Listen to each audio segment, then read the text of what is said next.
Hello guys, welcome to the channel. In today's video, we will be creating a responsive menu bar button. As you can see, this is the responsive menu bar. When we hover on the buttons, they will change the color, and it's a pretty simple.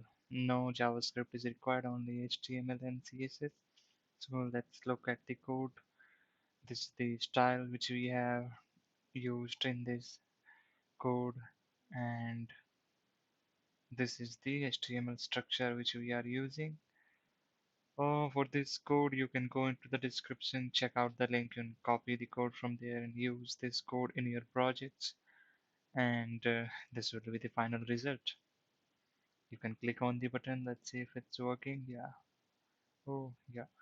I've already given a link, so it's working now to my blog. And you can now use this code in your various projects like WordPress or simple HTML CSS websites which are you creating, or in your blogger websites. You can also use this menu bar there. Thank you for watching this video.